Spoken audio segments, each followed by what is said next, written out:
हाँ भाई, कैसे हो सब लोग? अच्छे हो गए उम्मीद करता हूं।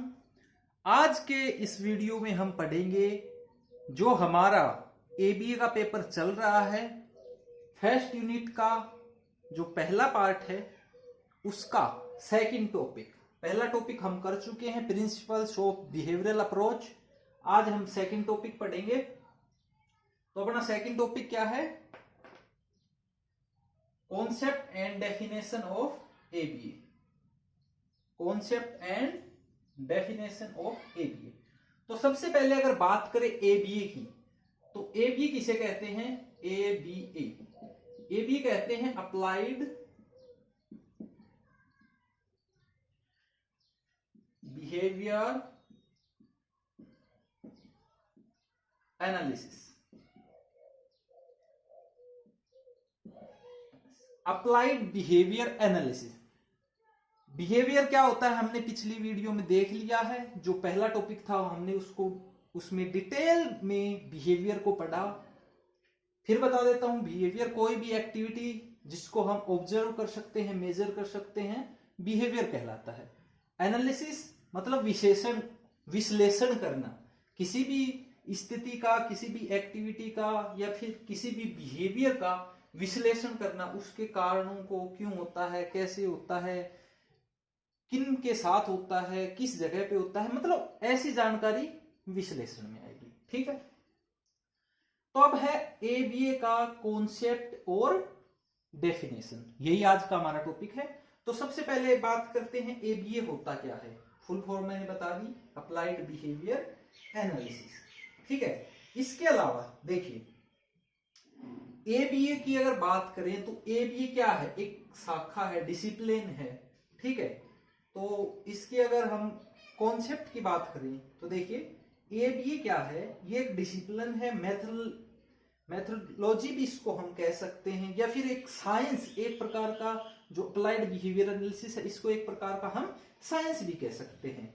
किसके लिए? इसमें करते क्या है? इसमें करते क्या है? ह्यूमन जो बिहेवियर होता है, ये ह्यूमन जो बिहेवियर होता है, ये सिर्फ जो एबीए है ये ह्यूमन बिहेवियर के लिए होता है, ना कि एनिमल्स के ऊपर। एबीए करता क्या है? ह्यूमन बिहेवियर को एनालाइज करता है, उसको मतलब समझने में, इंटरप्रिटेशन करने में, उसको समझ के इंटरप्रिटेशन करने में हमारी मदद करता है एबीए। ठीक है। एक बात तो ये हो गई, क्या ये एक डिसिप्लिन है, मेथोडोलॉजी है, साइंस है। किस चीज के लिए? अंडरस्टैंड करने के लिए, ह्यूमन बिहेवियर को अंडरस्टैंड करने के लिए, समझ के उसको इंटरप्रेट करने के लिए ये एक साइंस है, मेथोडोलॉजी है, एक डिसिप्लिन है। ये हम एबीए को कह सकते हैं। ये सारी चीजें एबीए है। ठीक है। दूसरी बात है, एबीए जो पहले ही देख लिया हमने, बिहेवियर एनालिसिस। एबीए में क्या होता है कि ह्यूमन बिहेवियर का एनालिसिस होता है, बिहेवियर का एनालिसिस होता है। तो एबीए को हम बिहेवियर एनालिसिस भी कह सकते हैं। ठीक है। दूसरी बात ये हो गई। फिर एक चीज हम ये कह सकते हैं कि बिहेवियर एनालिसिस जो है ये एक साइंस कंसर्न है, क्योंकि जो इंटरप्रेट करेंगे, एनालाइज करेंगे बिहेवियर को, वो एक साइंस है। ठीक है। वो साइंस किसको कह सकते हैं हम? बिहेवियर को एनालाइज करने का साइंस एबीए को हम कह सकते हैं। ठीक है। इसमें प्रिडिक्ट करते हैं ह्यूमन बिहेवियर को। क्या करते हैं? प्रिडिक्ट करते हैं, और उसको प्रिडिक्ट करने के बाद जो बिहेवियर, प्रॉब्लम बिहेवियर है, क्यों हो रहा है, क्या कारण हो सकते हैं, वो सारी चीजें एनालाइज की जाती हैं। ठीक है। फिर किसी भी बच्चे का या किसी भी ह्यूमन का जो प्रॉब्लम बिहेवियर होता है, उसको कम करने में भी इसका रोल होता है। उसको दूर करने में अच्छे स्किल्स, अच्छे बिहेवियर्स, प्रॉब्लम बिहेवियर को कम करके स्किल बिहेवियर को बढ़ाने में भी इसका हम कह सकते हैं कि रोल होता है। ठीक है। फिर भाई आगे आता है, हमने देख लिया कि एक बिहेवियर एनालिसिस है। तो बिहेवियर एनालिसिस क्या होता है? बिहेवियर एनालिसिस एक साइंटिफिक जो साइंटिफिक मेथड होता है जिसमें क्या क्या होता है, ऑब्जर्वेशन होती है, ठीक है। ऑब्जर्वेशन किसकी होती है, ह्यूमंस के बिहेवियर की। और बिहेवियर किस में होता है, इन्वायरमेंट या जिस सोसाइटी में रहते हैं उसमें होता है, ठीक है। इन्वायरमेंट हो गया, सोसाइटी हो गई। तो ए बी ए देखिए सारी चीज इंटर रिलेटेड हैं। ये क्या है, इन्वायरमेंट में ऑब्जर्वेशन करेंगे ह्यूमन बिहेवियर की, उसको बिहेवियर को एनालाइज करेंगे, ये सारी चीजें क्या है, ए बी ए, ठीक है। तो बेसिक मतलब जो कॉन्सेप्ट था इसका मुझे लगता है आप समझ गए होंगे। बाकी इसमें हम एबीसी, जो ए बी है इसके अंदर एबीसी मॉडल का भी यूज करते हैं। ए बी सी ये होता है एंटीसीडेंट, एंटीसीडेंट का तात्पर्य ये होता है, एंटीसीडेंट का तात्पर्य होता है पूर्ववर्त। कोई भी बिहेवियर, मान लीजिए अपना वही एग्जांपल लेते हैं, ये कोई बिहेवियर है ए। हमने देखा था कोई भी बिहेवियर जो होता है, बिहेवियर वाले टॉपिक में पढ़ा था, कोई भी बिहेवियर इन्वायरमेंट के किसी ना किसी स्टिमुलस के कारण ही होता है। तो जो बिहेवियर ए है ये हुआ, इसके होने के पीछे कुछ न कुछ स्टिमुलस होगा और इसके कारण कुछ न कुछ क्या निकलेगा, परिणाम भी होंगे, इसके कॉन्सिक्वेंसेस जिसे हम कह सकते हैं। तो देखिए ए क्या है, ये है बिहेवियर, स्टिमुलस क्या है, एंटीसीडेंट, पूर्ववर्त, मतलब बिहेवियर होने से जस्ट पहले क्या हुआ, कौन सी एक्टिविटी हुई, क्या हुआ, वो सारी चीज। और सी क्या है, कॉन्सिक्वेंसेज,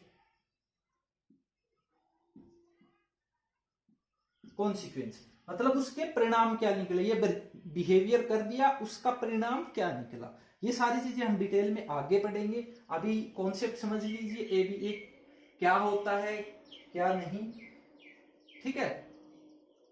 इसका जो है पीडीएफ भी आपको मिल जाएगा, वहां से आप देख सकते हैं। चलिए आगे चलते हैं। ये पढ़ लिया हमने ए बी ए का कॉन्सेप्ट।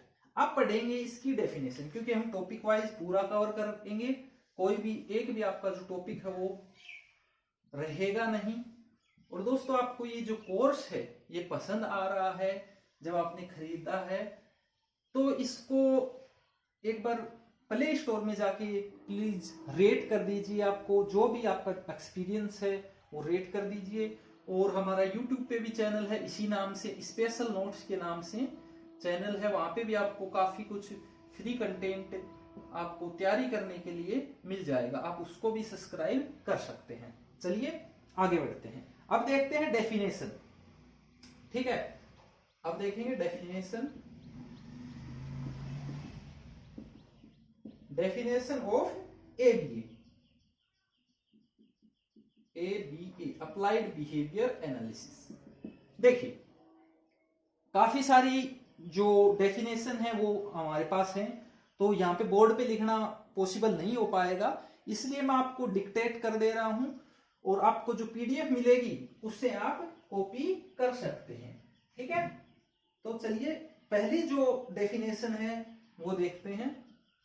पहली डेफिनेशन है कि ABA is a use of behavioural और फंक्शनल एनालिसिस मेथड। एबीए क्या है कि एबीए जो है वो यूज ऑफ फंक्शनल और बिहेवियरल एनालिसिस मेथड्स का यूज है। अगर सिंपल भाषा में बताऊं तो एबीए क्या होता है, डेफिनेशन के हिसाब से बताऊं तो एबीए क्या है, बिहेवियरल एनालिसिस मेथड या फिर कई फंक्शनल एनालिसिस मेथड्स का यूज करके सोशली इंपॉर्टेंट और सिग्निफिकेंट जो बिहेवियर, या अपन एक कहें कि सोशली सिग्निफिकेंट जो बिहेवियर होता है, जिसको हम क्या कह सकते हैं, स्किल बिहेवियर को बढ़ाने के लिए ये किया जाता है। और जो प्रॉब्लम बिहेवियर है उसको कम किया जाता है। प्रॉब्लम बिहेवियर कम करते हैं और जो स्किल बिहेवियर है, स्किल बिहेवियर को बढ़ाने के लिए ये किया जाता है। एक डेफिनेशन तो ये हो गई, क्या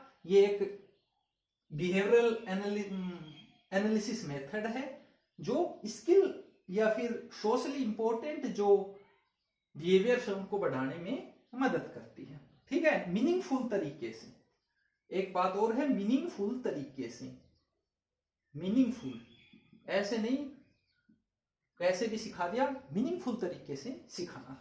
ठीक है, दूसरी परिभाषा अपनी ये है कि पहले अगर इसमें आए कुछ टर्मिनोलॉजी की बात कर ले, सोशली सिग्निफिकेंट क्या होता है मैंने पहले भी बताया था, ऐसा बिहेवियर जिसमें रीडिंग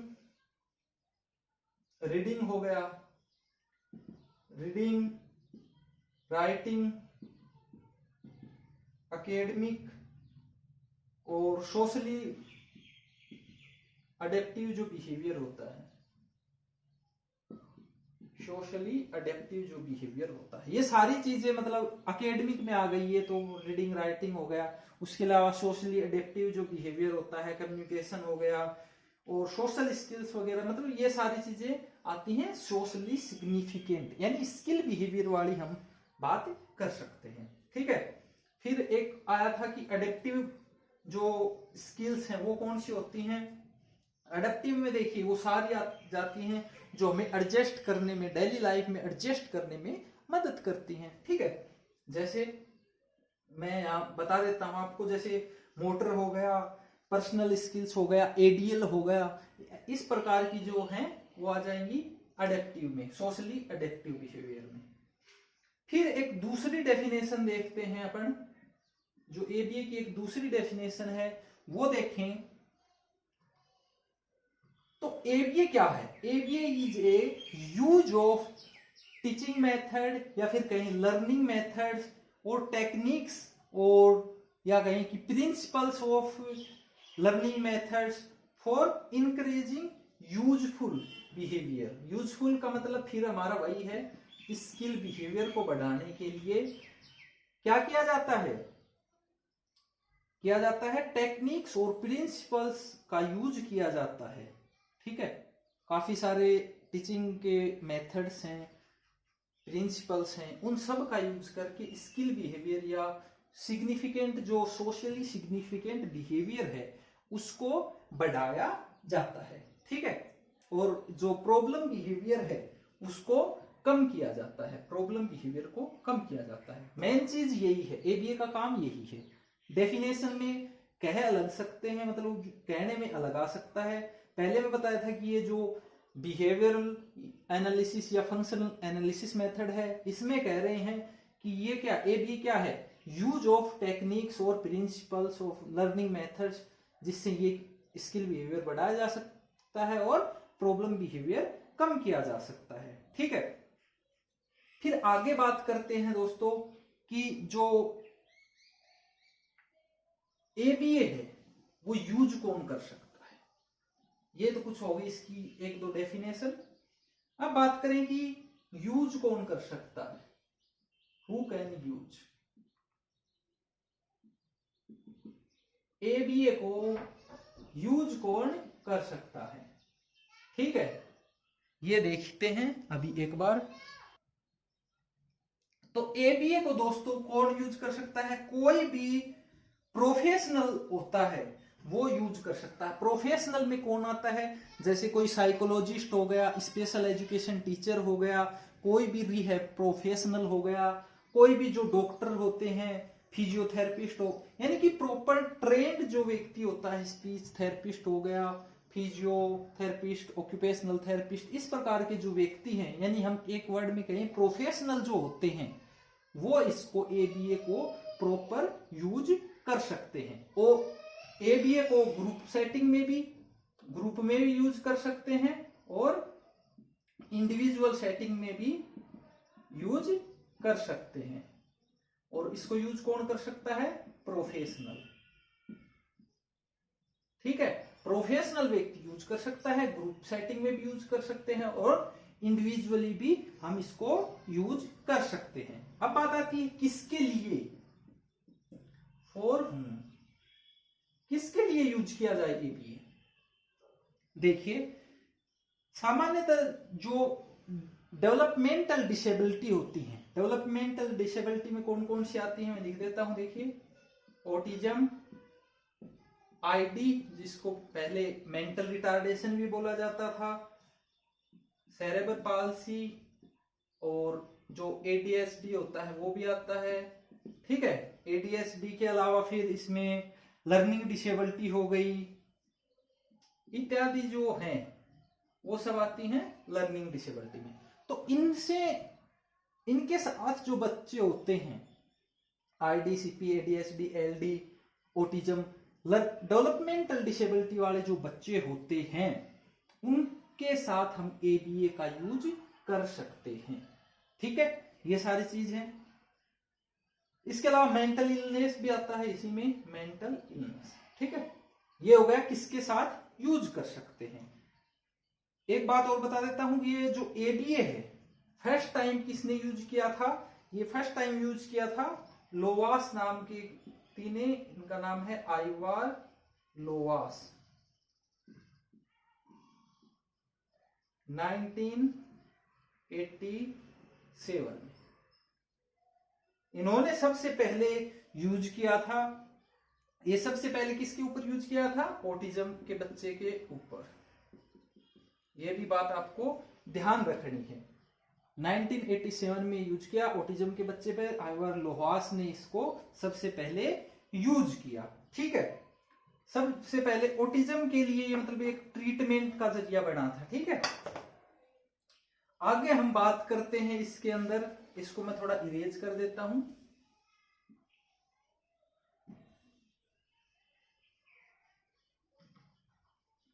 एक बार मैं फिर से बता देता हूं कि जो वीडियो आप देख रहे हैं वीडियो कोर्स, इसमें आप आगे पीछे कभी भी कर सकते हैं, अपनी मर्जी से स्पीड को घटा बढ़ा सकते हैं, क्वालिटी को ऊपर नीचे कर सकते हैं। ठीक है, अब आता है मेन बात है जो एबीए है वो ऑपरेंट कंडीशनिंग के ऊपर बेस्ड है।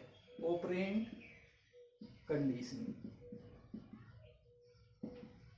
ठीक है, ऑपरेंट कंडीशनिंग जो हम पढ़ेंगे इससे नेक्स्ट टॉपिक है, उसके जो प्रिंसिपल्स हैं उनके ऊपर बेस्ड है। ठीक है, ये एक बात हो गई। अब हमने पढ़ लिया किसके साथ कर सकते हैं, कौन कर सकता है। अब पढ़ते हैं एबीए ही क्यों, वाई एबीए,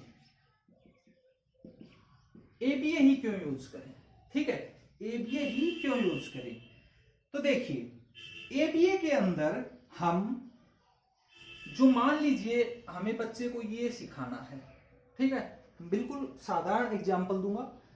ये कोई स्किल है, मान लेते हैं ए है, ये हमें बच्चे को सिखानी है। ठीक है, तो एबीए में हम क्या करते हैं, इस स्किल को सीखने योग्य, मेन बात है सीखने योग्य, यानी बच्चे का लेवल इतना है कि एक बार में अगर इतना सीख सकता है, ये पूरी स्किल है, इतना सीख सकता है, तो हम इसको इतने इतने जो पार्ट्स है इसमें बांट देंगे। ठीक है, अगर मान लीजिए बच्चे का लेवल इतना नहीं है, मान लीजिए बच्चे का लेवल इतना है, तो हम ये पूरी स्किल है इसको इतने इतने टुकड़ों में ही बांटेंगे। ठीक है, यानी बात है सीखने योग्य टुकड़ों में हम बांट देते हैं, इसलिए हम एबीए का यूज करते हैं। यानी कि सीखने योग्य जो टुकड़े हैं या फिर पार्ट्स हैं उसको हम, स्किल को हम बांट देते हैं, जिससे सीखना आसान होता है। फिर ये जो स्किल है इसको ये नहीं कि बस टुकड़ों में बांट दिया ना, इसके साथ हम बहुत सारी मेथड्स, टूल्स, टेक्निक्स का यूज करते हैं, जिससे ये सीखना आसान होता है। तो दोस्तों ये आपका जो पूरा टॉपिक है, अब एबीए कॉन्सेप्ट एंड डेफिनेशन का यहाँ पूरा होता है। इसके साथ ही आज की वीडियो खत्म करते हैं, अगली वीडियो में मिलेंगे। तब तक दोस्तों खुश रहो, मुस्कुराते रहो।